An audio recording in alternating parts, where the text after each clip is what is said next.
Hello? Hi, Ramona. Hi, Ramona. Hi, yes, this is she. Hi, it's Regina from ECS. How are you? Oh, I'm a lot better today. Oh, that's good. Good to hear. Did you? I just got your text. Yeah. And I was reading through them. So it sounds like you have a lot going on with possible movie. Is that right? Yeah, it was just like a miracle. It just was. It just happened yesterday evening. So, okay. Sounds like a plan. So first things first. Let's just kind of recap where we left off. So you had all the repairs done to the vehicle, right? No. There's been a holdup with the blinker on the RV, and there's another problem. I don't know the problem on the SUV. There's like. I can't. There's a short in the system on the RV's blinker and the brake lights, and you can hear it. Excuse me. You can actually hear it, and the street mechanics, the homeless people that have been helping me, it's beyond their capability. Like they've been trying to fix it, and it's not going anywhere. So I can't drive it without brake lights or a blinker. Right.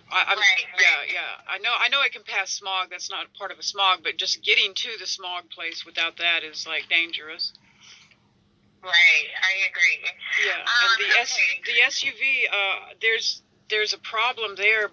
The service engine light keeps coming on, and I've changed the O2 sensors. I've changed all the stuff that you're supposed to do, and like I changed the gas cap, and like I'm just like at the end, I don't know what it is. In other words, like we're putting one of those OB2 sensors on it, and it's reading a code that no one can understand what is. So again, it's come to we've done so much. Like, I mean, it's the brakes are fine. Everything else is great. It's just these two. Each vehicle has one small problem on it, or maybe it's not. Yeah. Okay. Yeah, the SUV. If you have the check engine light on, that'll stop you from getting the smog. It won't pass smog. Right. Yeah, and right. The guys think it's something that just needs. It just needs to be run through it like a mechanic. Like they don't know. Like they just don't know about it. And from what I understand on the internet, there's a second O2 sensor that you have to put on with these OB2s. Like mine's a 2000, so it's like in a weird range. And so there's a second O2 sensor, and nobody knows where that is, and I don't even know how to ask for it. So like I can't. And they cost like $60 or something like that. They're not that much, but they're beyond my budget right now. Okay. So, and that's kind of urgent, because like when I go to the appointments, and like everybody's starting to pick up cars now, like all the counties, like Contra Costa too, everyone is starting to like deal with vehicles that don't have their registration. So I'm really nervous to even go to treatment. Like it gives me a lot of anxiety just to be like in that, like that. Well, I just quit taking my antidepressants like when my husband died, because I'd been on them for like 2 years, and I had anxiety to some extent, but it was dealing with him passing that was so hard. So when I found out about the diagnosis, I wanted to get off the antidepressants so I could have like a better, clearer understanding of like what I'm saying, like it's just a different thing for me now.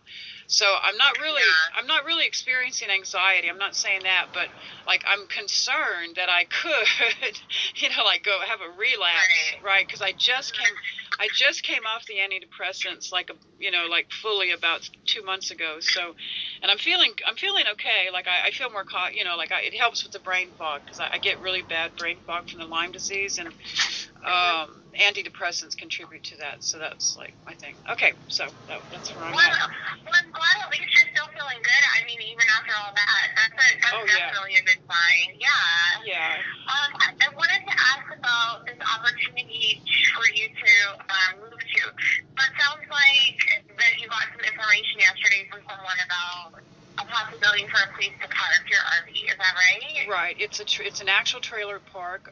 They have cabins in an RV park section, and the person I spoke to is the person who owns it, or is the manager of it. I'm not sure of the actual authority, but he said they had spots, and he wanted to know if I needed full hookups, which includes sewer, which I don't, or did I need water and electric? And I know that's what you need. That's your whatever it is, parameter. They have showers, and it's only 7 miles from Willits, so it's not like a really hard drive. So it's like 140 miles from here. So conceivably, my children could see me. It's not like all the way up to Crescent City.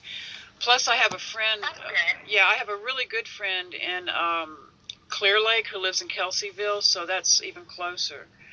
So it's not. I don't feel so isolated. Like I was really my problem with doing all this medical stuff is not getting to a real place of isolation where I can't cope with the recovery.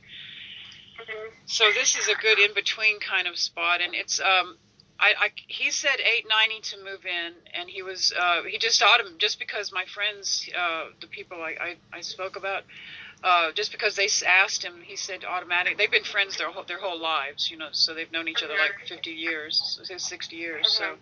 He automatically said yes, and he didn't even, we talked a little bit on the phone. He just wanted to know what kind of rig I had, and asked me, nonchalant, I assumed I could pass the Megan's Law thing, and I had to go look up what Megan's Law was. I didn't even know what it was.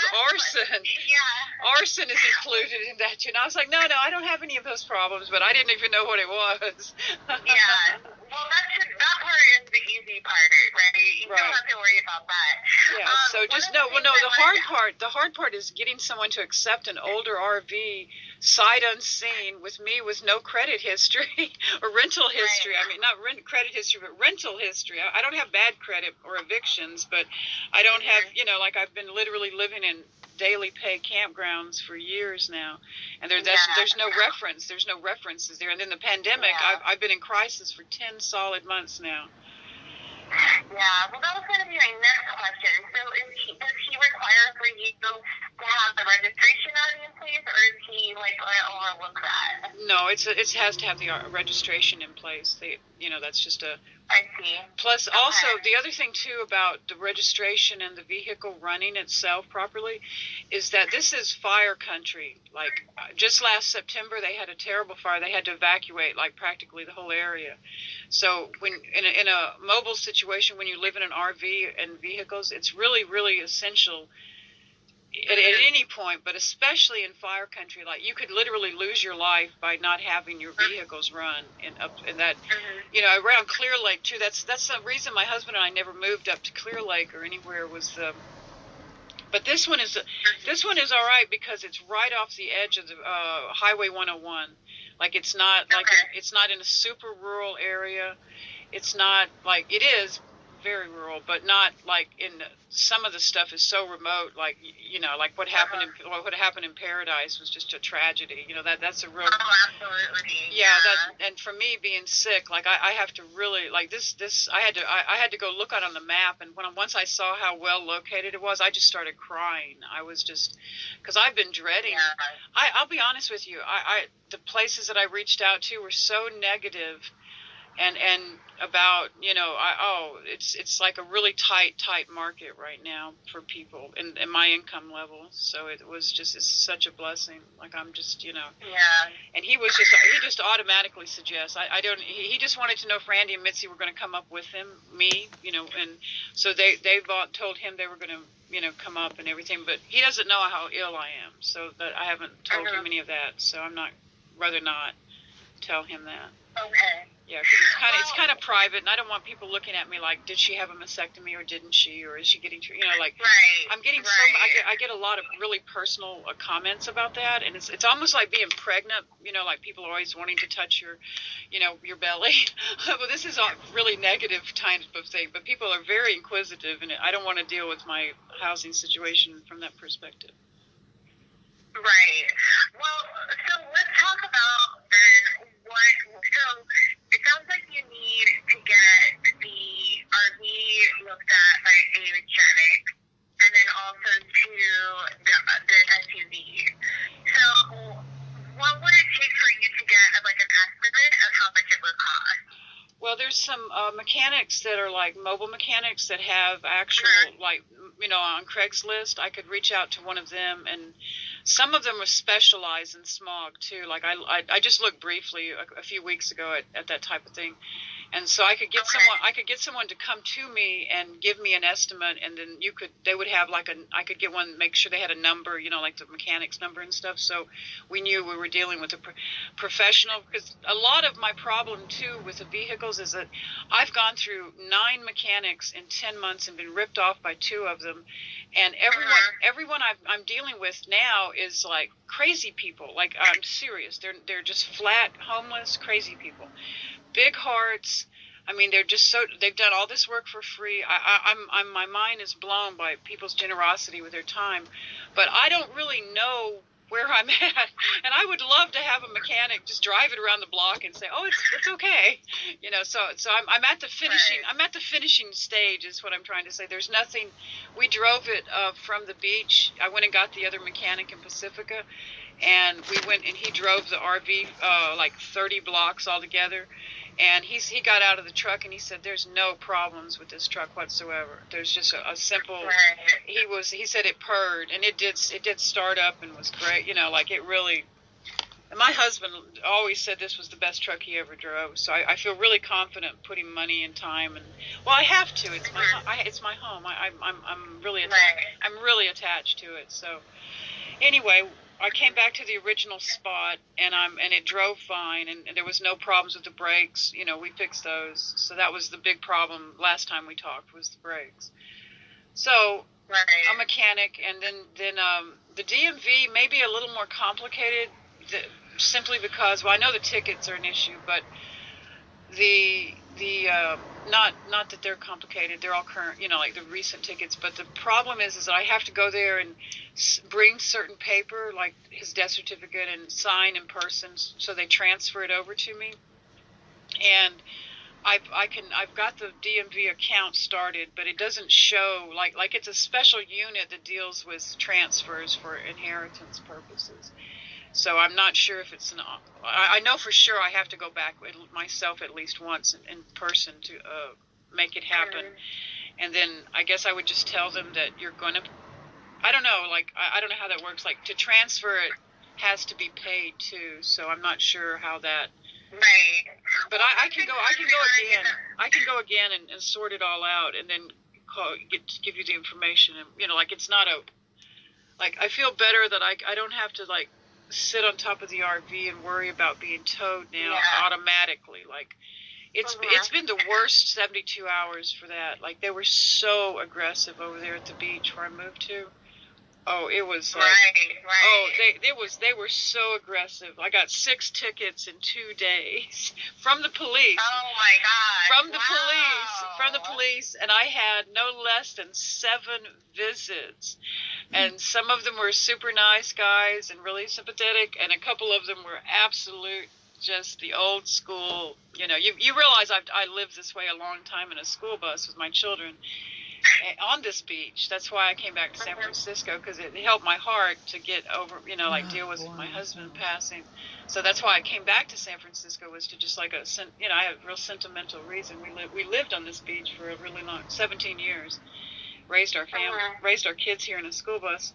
So I know what's up. I know they can tow me. I know how quick they've done it before. I lost my school bus to a tow. So that's the reason I went to court. I immediately, as soon as I saw my predicament, I was like, "Oh no, I'm going to do this. I'm saving myself. I'm saving myself. So you can count on me to do whatever is necessary and produce whatever, anything that makes this happen. So I'll go to DMV again, and I'll bring the paperwork, and I'll explain that you're paying it, and that they just need a printout of it and access. Is that right? You do it that way? Well, first things first, we need to get you able to get to the DMV for registration for us to take care of that. Okay. So we would need to get the repairs done on your SUV and on your RV in order to make sure that it can pass smog. Right. So first things first, let's get the estimate, because I can see if we can help pay for that. Let's go ahead and get some estimates of how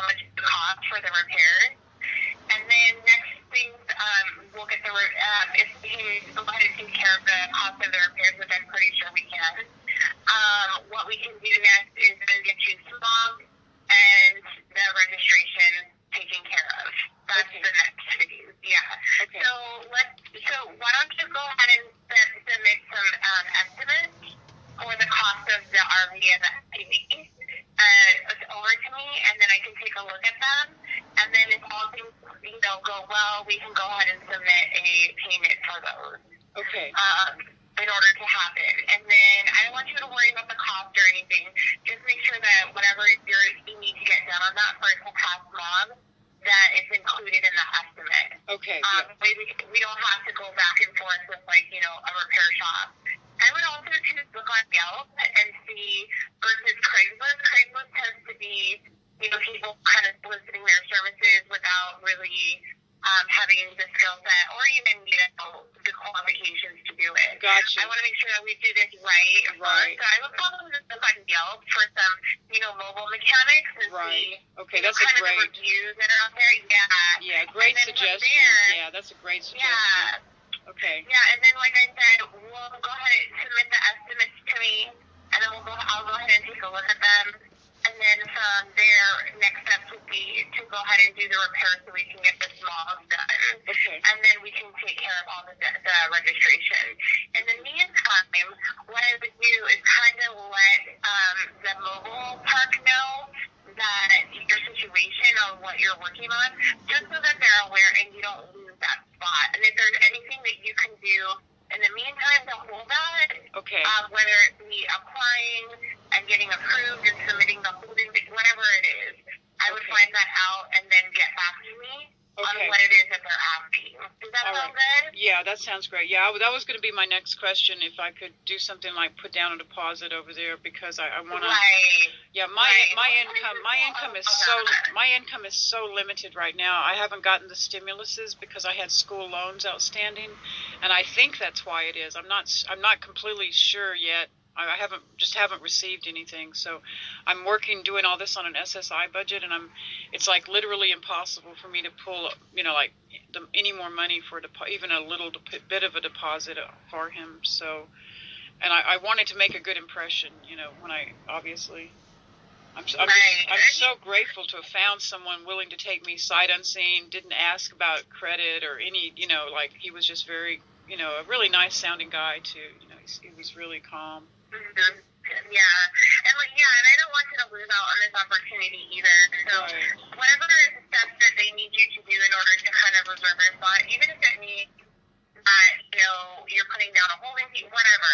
Okay. I would just kind of see what it would take and kind of let them know what you're in the process of. All right. And then go from there. Just keep me in the loop. I will. That sounds good. Okay. All All right. right, Ramona. Sounds like we're making some good progress. Oh, this is amazing. It's a whole new day. Oh, I'm glad. All right, you. I will wait to hear back from you and keep me posted. Thank you so much, Regina. I appreciate you so No much. problem. All right. All right, no problem, Ramona. Talk to you soon. Okay, thank you. Okay, bye-bye. Bye-bye.